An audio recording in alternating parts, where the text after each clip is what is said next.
လောင်းကစားကြောင့်သိမ်းပေါင်းထောင်ချီအကျိုးတွေတင်ပြီးလမ်းဘေးရောက်ခဲ့မှုတဲ့မင်းသားမင်းသမီးများ TV ဖက်နှားပြင်ထက်မှာချောမောလှပကြက်တည်ရှိတဲ့ပုံစံတွေနဲ့တွေ့မြင်နေရတဲ့မင်းသားမင်းသမီးတွေကလည်းတကယ်တမ်းတော့အကျိုးတွေပဲလဲဝိုင်းပြီးတော့ဒုက္ခရောက်ခဲ့ကြမှုပါတယ်။ရိုးရိုးသားသားချမ်းသာတယ်လို့နေထိုင်ပြနေကြပေမဲ့တကယ်တမ်းနောက်ွယ်မှာလောင်းကစားတွေလုပ်ပြီးတော့သိမ်းပေါင်းထောင်နဲ့ချီတဲ့အကျိုးတွေတင်ခဲ့တာကြောင့်လမ်းဘေးရောက်ခဲ့ရတဲ့မင်းသားမင်းသမီးတွေကတော့နံပါတ်၄အေးမြတ်သူ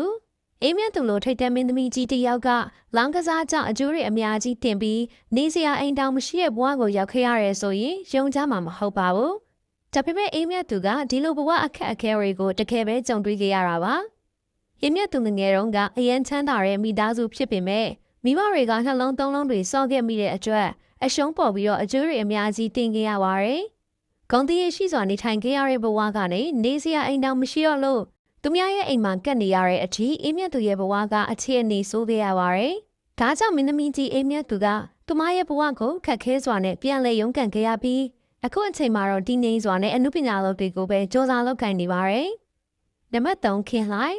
မင်းသားကြီးခင်လှိုင်ကလည်းအခုအချိန်မှာအရန်ချမ်းသာပြီးလူတကာလေးစားရတဲ့ဘဝကိုရောက်နေပေမဲ့တစ်ချိန်ကတော့အကျွေးတွေသိမ်းပေါင်းများစွာတင်ခဲ့ပူပါတယ်။ခင်လှိုင်ကလည်းဒီလိုမကောင်းတဲ့လောင်ကစားလုပ်တွေကိုပဲလုပ်ခဲ့ပြီးတဲ့အတွက်ဘဝပြတ်ခဲ့ရတာပါ။ကံကောင်းစွာနဲ့ပဲအသိဉာဏ်နဲ့အချိန်မီထိန်းနိုင်ခဲ့တာကြောင့်အကျွေးတွေကိုအများဆုံးပြန်ဆက်နိုင်ခဲ့ပြီးအခုလိုအမှုပညာလောကမှာအောင်မြင်တဲ့ဘဝကိုပြန်လည်အဖက်ဆယ်နိုင်ခဲ့တာဖြစ်ပါတယ်။ခင်လိုက်ကလည်းအခုအချိန်မှာမကောင်းတာတွေကိုမလုပ်တော့ပဲရိုးရိုးသားသားစ조사ပြီးတော့မိသားစုကိုဦးဆောင်ကသိမ်းပေါင်းထောင်ချီချမ်းသာတဲ့တထေးကြီးဘဝကိုပြန်လည်ရရှိနေပါပြီ။နံပါတ်2ညီနန္ဒမင်းသားကြီးညီနန္ဒကလည်းအကျွေးသိမ်းပေါင်း9000ကျော်ကိုပြည့်မဆက်နိုင်တဲ့အတွက်အမှုပညာလောကထဲမှာနာမည်ပြတ်ခဲ့ရပါတယ်။အဲဒီအချိန်တွေတုန်းကတော့ညီနန္ဒတယောက်အမားကြီးမှားခဲ့ပြီးတော့လောင်ကစားနုံထဲမှာနေခဲ့တာပါ